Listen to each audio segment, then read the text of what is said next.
This is very important for our Mount Kenya circuit and the Abadeas ecosystem. And the Abadeas has an abundance of exotic wildlife species, and we want to appeal to the entire world to take time to come to Kenya and come and go through the Abadeas. And even the whistling sounds of the birds and of the trees along the weeds is very therapeutic. And a game drive through the Abadeas is something that nobody should miss. It's such a wonderful experience. And I want to really commend KWS for conserving our heritage, the Abadeas.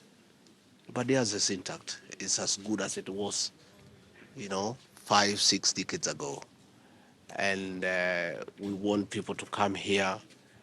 I've seen the streams, the tributaries from River Gura, with fresh water. And the experience is very thrilling, really. And therefore, we want to say that with the reopening of Treetops Lodge, it gives our visitors an opportunity to go through the park and have somewhere to come and rest and have a meal, a sleepover, have some breakfast, and again they can, do the experience once more the following day.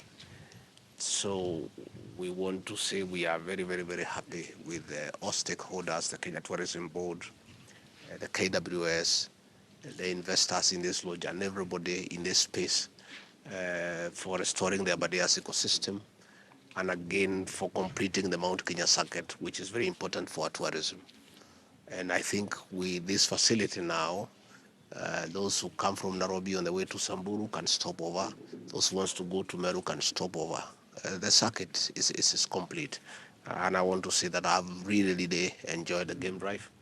And I'll be back soon when I get some time. There has been push and shove, and Narok is a little bit different because from time immemorial, the Masai Mara was run by the Narok County Council. So when devolution came of age in 2013, I think there was a continuation. But I think it's a conversation we want to continue having. As you are aware, I chair intergovernmental relations, I chair IBEC. I am the fulcrum between the national government and the county governments.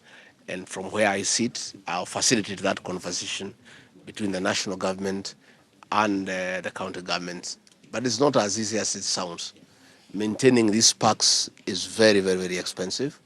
We have had from the national government sometimes to supplement the income that KWS gets. So it may not look as rosy as it looks from far. Of course, the Masai Mara is a different ballgame because of the number of visitors and because of his place in the world. But that is a conversation that the national government and the county government should continue to have. Yeah. There was a presidential pronouncement in as far as Aboseli is concerned. And further as the presidential directive, we did set up teams between the Ministry of Tourism and the county government of Kajiado to have that conversation that is ongoing. It's a complex matter because there are figures involved, and the issue that comes up is that are the county governments willing, in case there are shortfalls, to also share the liabilities with the national government?